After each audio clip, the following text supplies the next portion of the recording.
when you have ambitious, talented people who want to be there, who have, the skills that can help them get into it, and then you provide them an opportunity to grow and fail in a safe way, right? Because fail-safe environments are huge for growth and transformation.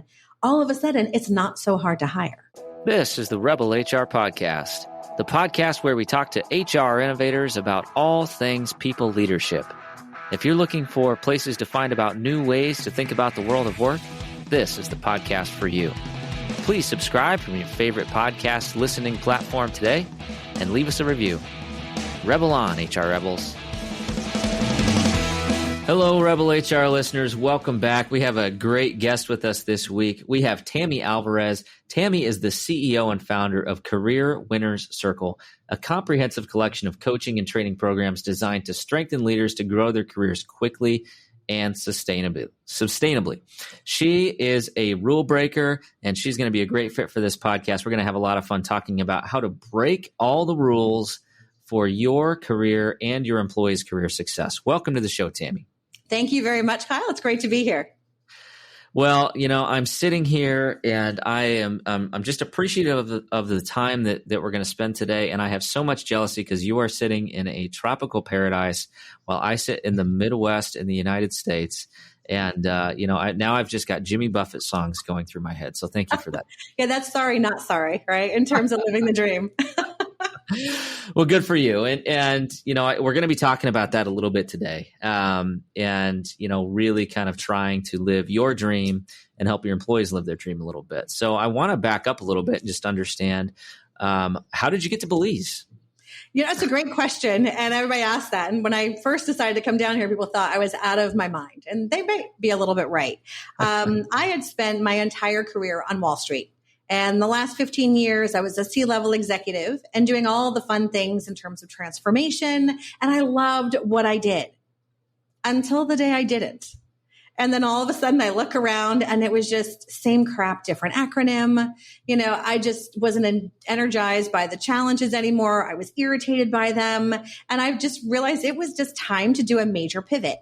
And for me, I don't do anything small. It's never how I've ever played. So I decided to cash out, move to a tropical island, and start a coaching business. And that's what brings us here today. And Belize just checked all of our boxes. I love scuba diving, and I love being close to the equator. And then we have good enough internet so where you and I can have this conversation, hopefully uninterrupted. And so that's how we ended up down here. Well, I love it. I think it's really, really powerful and interesting to go through that career transformation yourself, to kind of fight against the inertia of, where you were. I mean, you made it. I did. Right? You were where so many people aspire to be. So what was that decision-making process for you to step away and to, kind of decide to chase your own dreams versus what, society would dream for you? I came through my career in a very untraditional way. So I grew my career in a way that no one else did either. So I never felt contained by expectations. For example, I never went to college. I didn't get my degree until I was 40. And I was already a managing director on Wall Street without a college degree, surrounded by all these, people with pedigree and all that kind of fun stuff. So I'm a bit scrappy to begin with. And so the rules, for me, the rules apply to everyone else, which is why I love the break all the rules approach. And so the bigger, the scarier, and the more insane sounding, then the more I was all in. And, but I did get a lot of that feedback from my other friends on Wall Street because I did make it. Big paycheck, fancy job, fancy apartment in Manhattan, great life. And they're like, why are you giving up? Mm-hmm. And that was the question that they would ask. And I'm like, how is moving to a tropical island and starting my own company giving up? And so that was part of the headspace because once I started the firm, I'm like, well, maybe I don't have what it takes. Because I could run a big team. I just didn't know how to be an entrepreneur. So it was a learning process there. And so for me, because I never had anything to lose, I've never played like I had anything to lose. And the thought of, oh, well, I'm never going to, and my fallback was that if I fail, if this is just an epic disaster and fails at every possible level, well, I can always go back to Wall Street and get a big girl job again. And so I never felt like the risk was that big to take in the first place. Right. Yeah, That's really interesting. And I can tell you, you could certainly drive some transformation. I just in talking to you for the last few minutes. So I love the statement. The rules don't apply to me, and they never applied. But I guess the question is, in the work that you do, and I know you do a lot of executive coaching. You help a lot of leaders kind of figure this out for themselves. Why do you feel like so many people do feel like the rules apply to them and kind of get stuck? I think by nature, most people are rule followers, and they'd like to have guardrails, and they'd like to have that certainty that if I do this, then this will happen. And there's that comfort that comes with that. And I think a lot of people just like to have that belief that when I do certain things, other things will follow. But the sad truth is that when you do these things, your expectations aren't met. And I think that's really where a lot of the disenfranchisement is coming from in the employee-employer friction. Let's use a nice word, right? That's going on in the market today and has been for the past year or so. And it's just like, hey, I'm doing all the things and none of the things that I'm supposed to expect to happen are. And so how do you navigate through that? And when my clients come to me, they have had it. Whether it is corporate or whether it's a private client that's self-funding their way out of whatever situation that they're in, they've tried all the things they're supposed to try. And it didn't work. And they're out of options in terms of the way they would think about addressing a situation. So I think that's why people get stuck, is just because they don't know the other things that are available to them. And sometimes it's a blind spot where they don't even see that, oh, hang on a second. This is absolutely not the way I should be playing this particular situation. Yeah, I think, as I reflect on it from my seat, I can recall a number of conversations that I've had with employees over the year where they are stuck. And it's almost like it's too late, like the burnout has already occurred, or they've already given up. And and a lot of times, those conversations, the context is usually I have somebody who's having a problem, and we're at a very unfun situation, and I just, a lot of times your heart goes out to those individuals, but it's almost too late. So, and you just think if I'd gotten there, 6 months earlier, or how do we not get there at all? Yeah. Yeah. And I can't tell you how many times I've had this conversation with other, HR professionals, and it's the conversation about, selection error, or just wasn't the right fit, or, something along those lines that just becomes a much bigger problem had we caught it earlier, and there's just, I personally have a lot of regret, at those situations in my career. And I just wish there was something that we could do to help. So let's talk about that. Oh, dun, dun, dun, dun. Yeah, there is things that, that you can do to get ahead of this, both for yourself personally and, for your company, right? And helping your leaders navigate through that. Absolutely. So we were talking before I hit record. I know that you've done a lot of work on some of these breaking all the rules tactics. So let's kind of dive into that a little bit. As you've worked with your clients and you've done some research, and just through your experience, what are some of those rules that need to be broken? Okay. So I think the first trap that we all fall into is believing that loving our jobs, like waking up and feeling just lit up in the morning to go do what we do, is a pipe dream. And that it's reserved for that special 10% that actually do that. And we don't think that we're entitled for that. And that, I think, is where everything starts to fall apart. Because when you aren't stepping into something that the minute your eyes open, you're like, this is awesome, and I can't wait to do this today, then you're not in an environment where you thrive. And we all know all the terrible things that happen when you're not in an environment that comes naturally to you, where you're able to use your talents and feel like you're making a big impact. So the first thing I think that people do is they quit before they start. And they set that bar of acceptance so low that when they reach it, they're miserable. Versus saying, I do deserve to have something that I love. And more importantly, here's the stuff I love to do, which a lot of people don't know, right? You've got to spend some time actually figuring that part out. But when you look back in your career, And we can apply this to our own personal careers and as we help others through their careers. It's so easy to say, what were the environments that you crushed it? We all have those epic moments in our careers where we're like the hero and we save the day. And I think we all have those in our own way. And when you look at those, you'll find themes. There are consistent things that were there every time you felt like a rock star. And so if you can replicate that environment again and again and again, then you're in an environment that you're going to love and that serves you and that you can serve back. And so that is, I think, the biggest mistake that people make is the rule they follow is I don't really have to love my job. When the reality is you do, because if you don't, everything else is just so much harder. So that's number one. We'll be back after a quick break.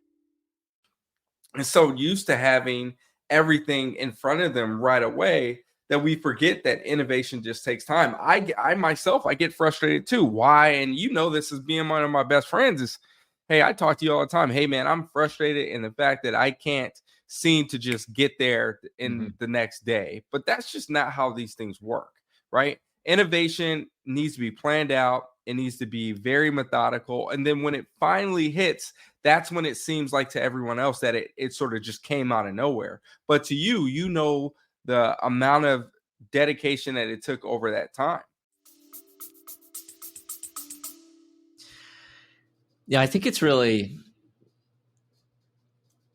I'm struggling with this one because I was kind of, I don't disagree, but I'm going to start there. I think that everybody should find joy in their job, but I was always raised with that, that thought process that, love your job, you never work a day in your life is all BS, right? Like that is how I was brought up. That was always kind of preached in my household. And so, and especially early in my career, I mean, there were some really sucky things that I did. And quite frankly, in retrospect, probably things that I actually just sucked at that were sucky. There's a lot of bad things going on there, right? Right. Yeah. So that, and in hindsight, it's easy for me to see that now. But I think the one comment that I would say is, or maybe more of a question, when you're in that situation and you feel like you don't love your job, or you're having a crappy day, or for whatever reason, things are just not working out. How do you figure out the difference between like, maybe you're in the right role, you're just having a bad day, versus like, you are just in the wrong role, period. And you need to make a change. Like, how do you work through those questions? Well, I think that it boils down to one word, and that's impact. Because if you have a crappy day, but you still feel like what you do matters and you're making an impact, that's the core of almost every single one of my clients. It's not about money. It's not about status. It's not about toys and things. It's about impact. And so if you are doing something that you're like, if I disappear tomorrow, no one would know, then you're in the wrong role, right? If you are in a situation where, okay, I'm making a big impact, but everything around me is driving me absolutely bonkers right now, then either you're in a bad cycle, just in terms of maybe there's a lot of stress, or maybe in the wrong company, wrong department, but the role itself is something that is important to you. And so I think assessing how much do you really matter? And that applies to everybody, whether you are, 10 minutes out of college or, 10 days before retirement. Doing something that matters and feeling like you're making an impact at whatever level you're at should be the cornerstone, I think, of how people can and have made those decisions on what types of things light me up. No, I think that's a really, really good point. And I can, I think back to some of those conversations I've had with folks who are, really struggling, maybe trying to figure out what they want to do. It's like that. It's almost like that feeling of helplessness or, kind of feeling lost. Yep. You could think about, that as a lack of impact, right? That's right. Inability to really make a difference or to, move the needle in the right direction, right? All of us want to show up and at least feel like someone has benefited. Right? It's not about the paycheck, although those are super nice. And, no one would say, no, that's okay. You can keep it this week. And so we want to make sure that, but impact, I think, not only is different for everyone, but it changes for everyone. And so the things that I felt were important for me to make an impact with earlier in my career versus the things that are important for me in terms of making an impact now couldn't be any further from each other. And so I would encourage you, once you figure out where is that so what to your contribution, to ask that and check in every so often, because it changes as you progress, as you get those experiences of sucking and you get those experiences where you don't, and you move through life and you've got different priorities, then the way you make an impact changes. And I think it's important to assume once you've figured it out once, it's not done. So check in every now and then as well. Absolutely. And roles change too, right? And companies change and cultures change and teams change, and so it's very dynamic, right? Well, and I mean, there was several times in my career where I'd be sitting in a role, and I'm a transformation expert, right? So I love to do all the hard stuff, and I would be a rock star. I'm like, all right, like you feel like you're totally in it. And I'm like, yes, you can do, everything is good. And then I was from financial services. So reorgs every 10 minutes. And so a reorg would happen. I would get a new boss and I would go from hero to zero like that. I'm like, nothing else changed. And so, yes, there's very, very legitimate things that happen around you that you can't control that either make things better, worse, or stay the same, but always be coming back in and testing that again. Okay, so you actually can love your job. So that is... And you should. Not just can, should. When I think back, I guess, reflecting on your personal career, had you not taken the jump to do something that you truly wanted to do and to really kind of pursue your dream and to scuba dive every day, what level of regret would you have had?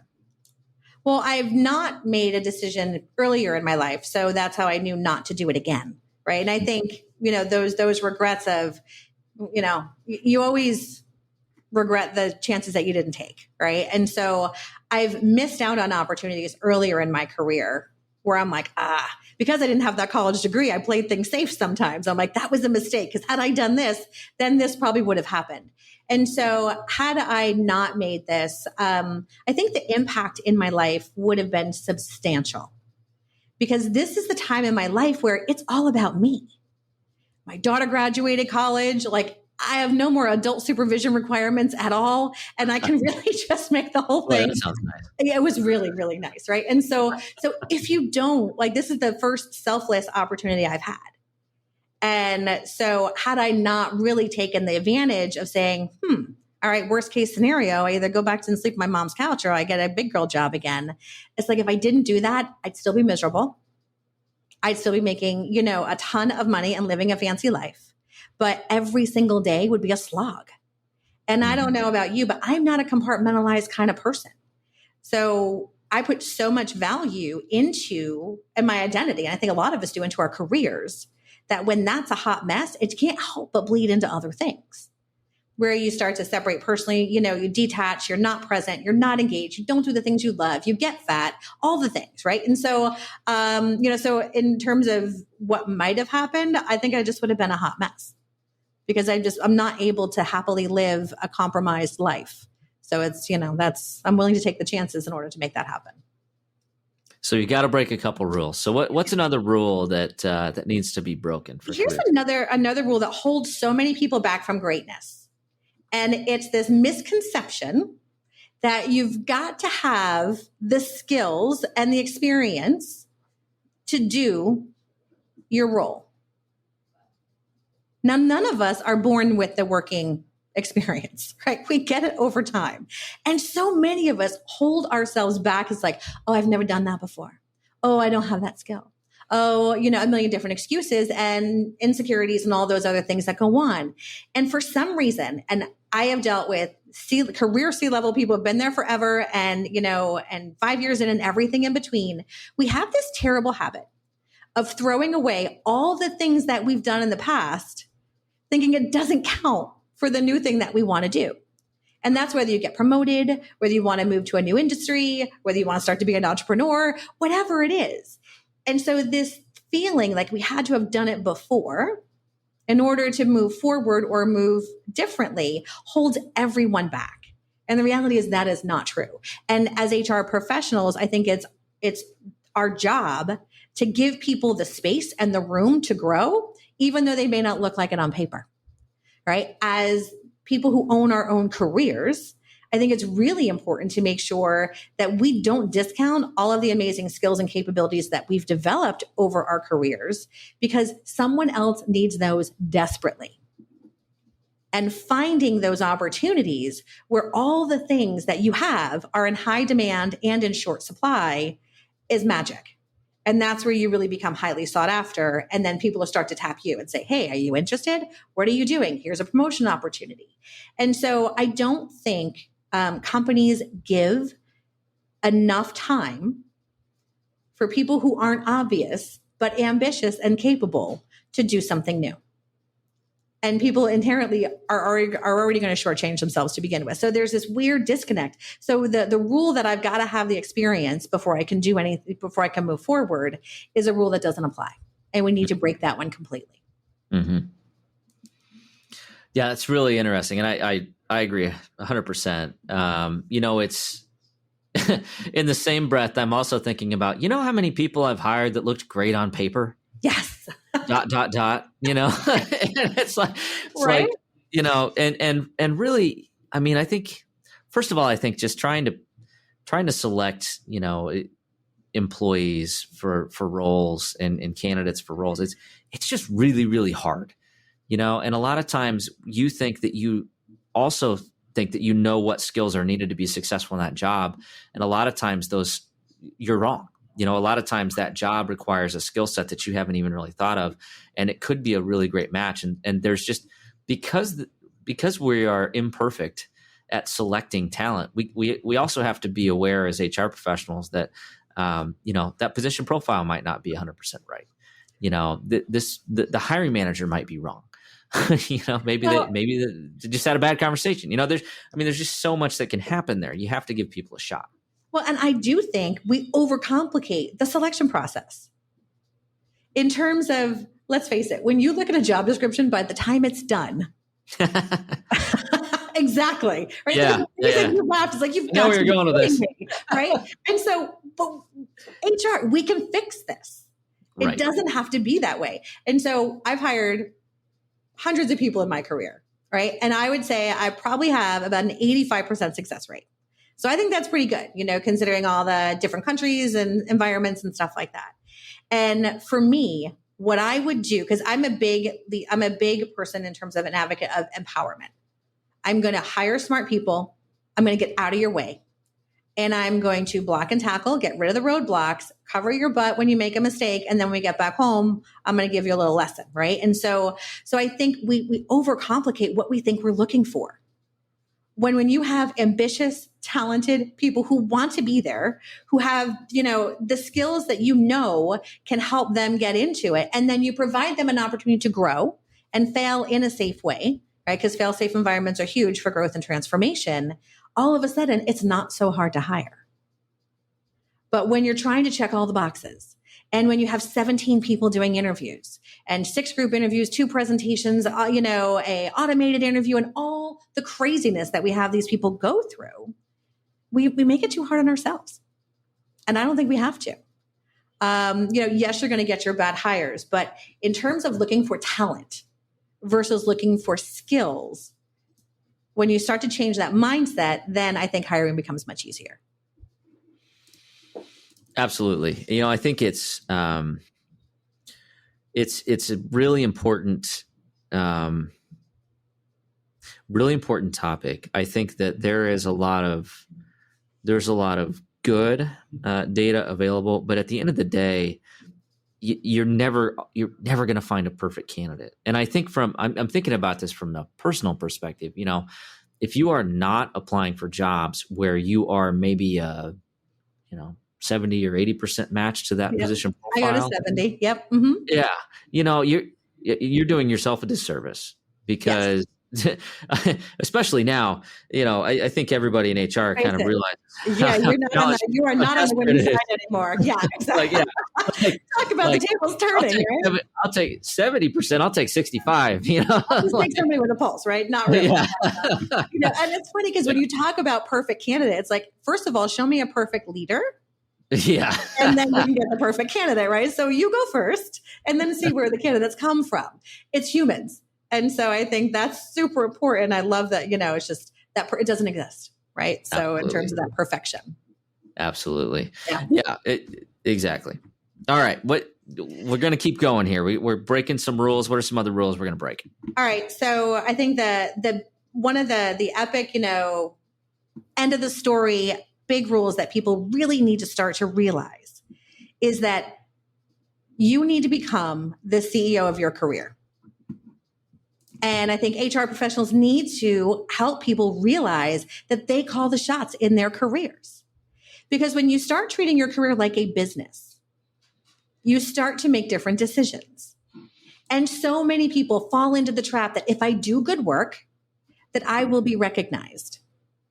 And we all know that that's not true. Right? That's the basic price of admission. So you don't get fired, but that's not how you move ahead. And so many people are like, I'm doing all the right things. I'm taking all the projects. I'm doing all the overtime. I'm doing all the right. And I'm like, no, you're doing all the wrong things, right? In terms of really figuring out how to advocate for yourself, how to be more strategic in terms of where you want to take your career, and how to really put yourself in the best position to get the skills that you need and to be recognized for your current contributions and your future capabilities. And so until you promote yourself to becoming that CEO of your career, your destiny is up to somebody else. And like, who would you rather write your story, right? As you or someone else? And so I think that is the biggest rule to break, is that stop waiting for permission. Stop waiting for somebody else to show you that, yes, you're good enough. And stop waiting for, if I do the right thing, eventually someone will notice, and start to take control. But with control comes accountability, right? So you can't blame anybody else when things don't happen the way you want them to. And so that's a double-edged sword in terms of some people are a little less excited about the accountability part.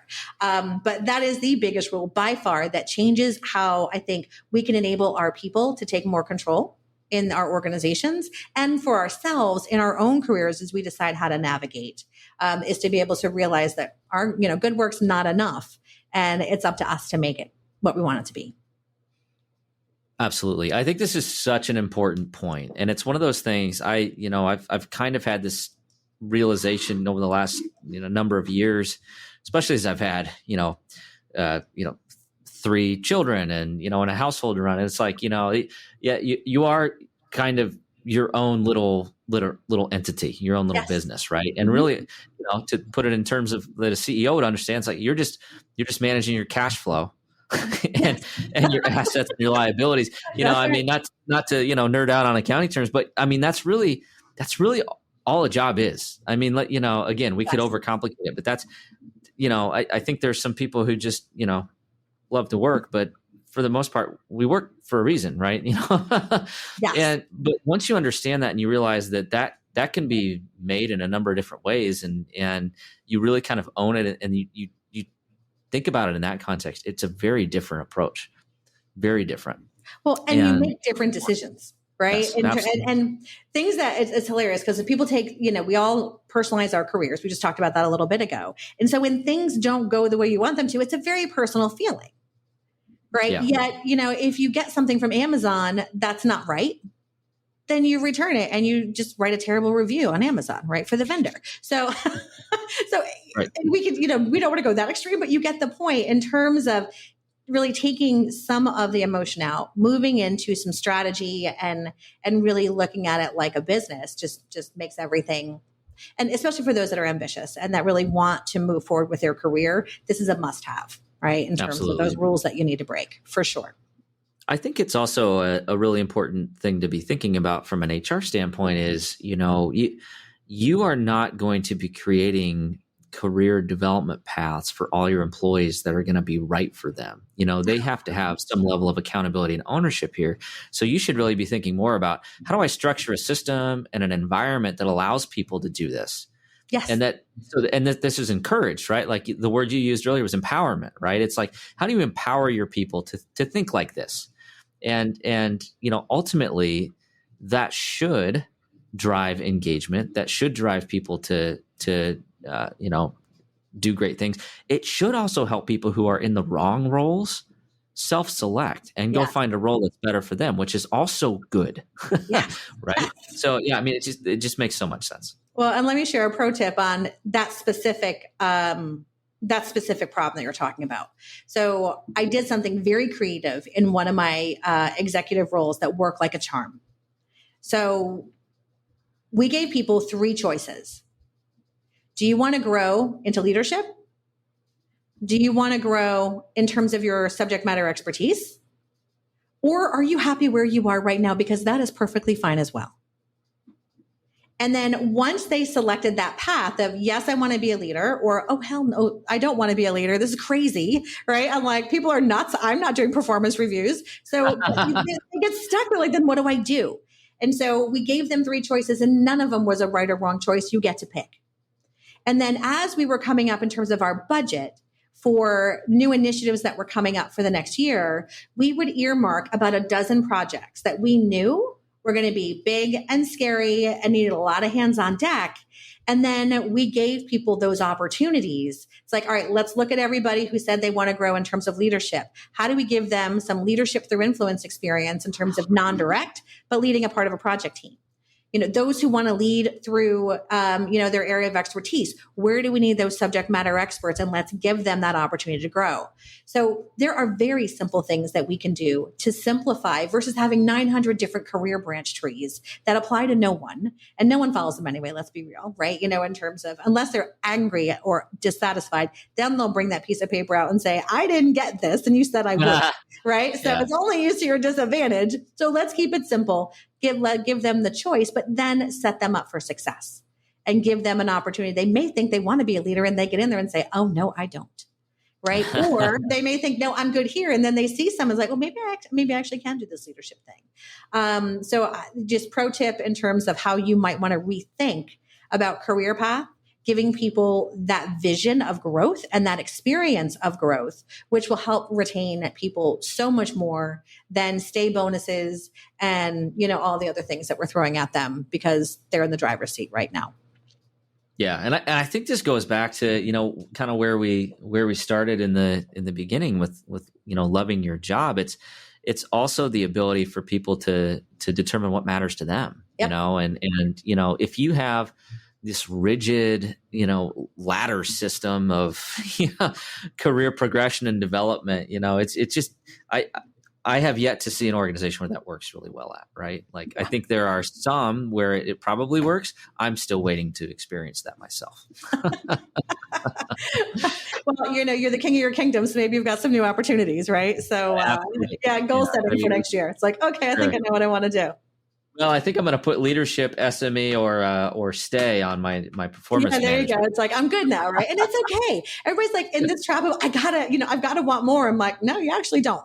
Because if we had everybody that wanted to be the captain of the team, then we would have nobody playing the game, right? So it's a good mix of having people who want to grow in one of 2 areas, and then like, nope, I'm good right where I am, and love that too. Yeah, and that's okay. Absolutely. Yeah. All right. Well, this has just been an absolutely wonderful conversation. We are already at time. I can't believe it. So like we could riff on this forever. Always have. So we're going to shift gears. We're going to go into the HR flash round here and go through the questions. Question number 1: where does HR need to rebel? I think they need to rebel in their hiring practices, and you need to rebel in how you think about growing your talent. Make things simple. Absolutely. And some really great, simple topics here, that we've talked about. Take it from a transformation expert, this stuff works. And I can only guess that you're going to agree with me, Tammy, that, complexity is not always the way to solve problems. It never is, right? Occam's razor is alive and well. And I always think the hardest thing was when you're doing board level reporting, because you've got to take a 70-page deck and get it down to a paragraph. And so doing that for years is good practice on simplification, right? And There just you go. focusing on the things that are the most important. So I think simplify and just, put the humanization back in HR and, keep things simple, both in terms of recruitment and in terms of leadership development. Love it. Love it. Question number 2, who should we be listening to? Your people. It's that simple. Just ask. Yourself, your gut instinct. If you were there, what would you want to see? I think we get so stuck in the way things are, or the way things are supposed to be, or what Sherm's latest ideas are. And it's like, how about we just, let's go back inside. Let's talk to our people. Let's listen to our gut. And that's what I think we need to be listening to first and foremost, because there's a lot of noise out there. And the only thing that really matters is the world that you live in, at least for today. Love it. All right. Keep it simple. Listen to your gut. Listen to your people. Got it. Last question. How can our listeners connect with you and learn more? Okay. So they can certainly come to careerwinnercircle.com, or they can connect with me on LinkedIn as Tammy Alvarez. And we also have a company page for Career Winner Circle as well. So those are the best ways to reach out to us, but always happy to help and brainstorm and do all that kind of fun stuff for people who really want to transform either their careers or their role within the organization to make everything better. Absolutely. We'll have all that information in the show notes. So open up your podcast player, check it out. They do all sorts of cool stuff. They're doing some challenges right now. But it's certainly worth checking out. Tammy, really appreciate the time today. And Thanks, appreciate your energy and good for you for chasing your dreams. Yes, let's get to be able to do that too. Thanks, Kyle. It was great fun today. Thank you. Take care. Take care. All right. That does it for the Rebel HR podcast. Big thank you to our guests. Follow us on Facebook at Rebel HR Podcast, Twitter at Rebel HR Guy, or see our website at rebelhumanresources.com. The views and opinions expressed by Rebel HR Podcast are those of the authors and do not necessarily reflect the official policy or position of any of the organizations that we represent. No animals were harmed during the filming of this podcast. Baby.